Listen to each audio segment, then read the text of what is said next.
Hello po sa lahat. Ito na po ang aking pre-cook na ground beef.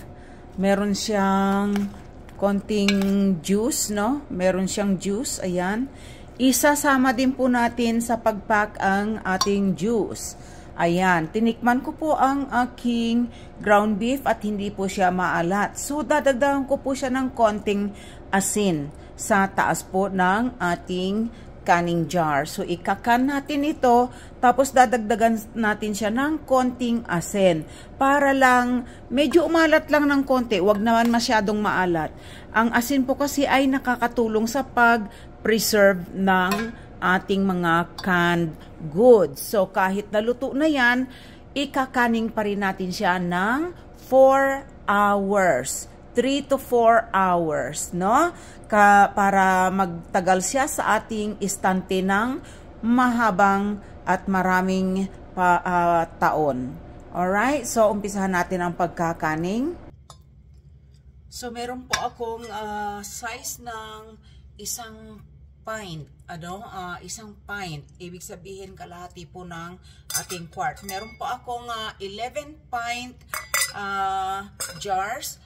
At meron din po akong 1 quart size na jar. Dahil sa medyo naubusan ako ng ating pint jar. Kaya 11 po ang aking pint jar at isang quart size na jar. So, titingnan natin kung ito ay magkasya lahat sa 11 na pint jars at saka isang pirasong quart size na jar. So, ito na po.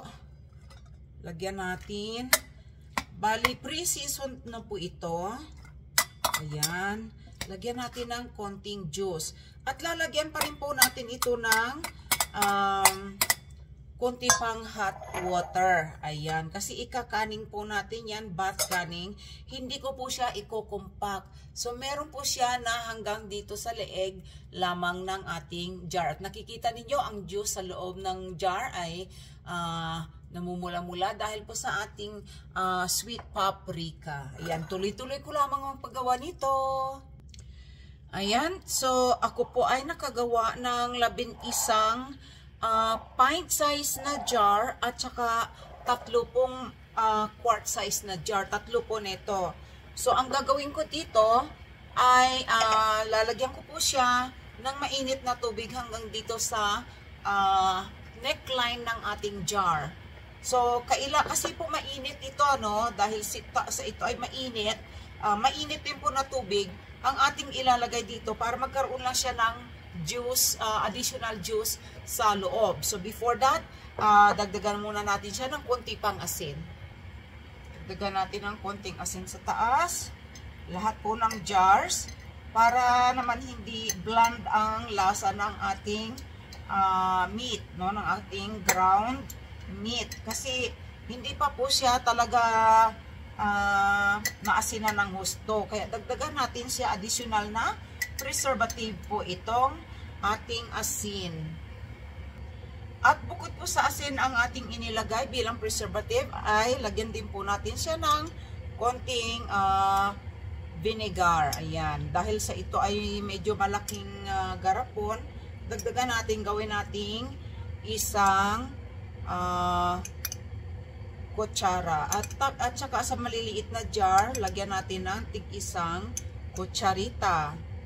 Ayan, tapusin ko lang ito. At eto na po, lagyan natin siya ng mainit na tubig. Ayan. Hanggang doon lamang po sa neckline ng ating garapon. Ayan. Ayan. At dahil sa ito ay mainit, hot pack po ang tawag dito, hot pack. Ang ibig sabihin ay dahil sa mainit siya, mainit din po ang ating tubig sa ating kaldero. Kailangan initin po natin sila. Huwag natin ilublob ang mainit na mga garapon sa malamig na tubig sa kaldero. Kailangan mainit din po ang ating tubig sa ating kaldero. Ayan. Ayan, dahil sa meron siyang tubig, i-release po natin ang air bubbles niya. Yung mga bubbles ng tubig na napunta sa ating garapon, sa loob ng garapon. Ayan. I-debubble po natin siya. Ayan. Ayun, so natapos na po ang pagtanggal natin sa hangin dito sa loob ng ating jar. Pupunasan po natin siya ng isang tela na o kaya paper towel na merong vinegar. Punasan natin sa gilid lang para kung ano man po ang mga debris, mga pagkain o kaya taba na nasa gilid nito ay matanggal po. Para nang sa gayon ay mag-create po siya ng silyado. Yung silyado na hindi talaga mapapasok ng hangin ang ating pagkain sa loob ng jars. Kasi ang hangin po ay maaaring magdulot ng bacteria. Ayan. Tapusin ko lamang ito. Ayan, natapos na pong ilagay ang ating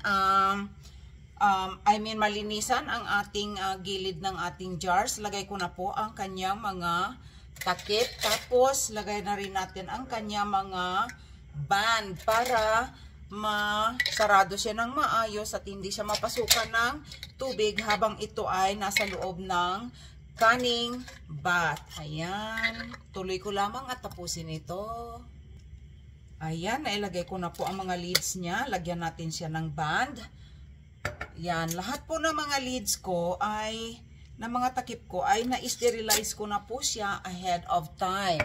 Kung nakikita nyo, hindi ko naman talaga siya hinihigpitan ng husto. Tamang-tama lang na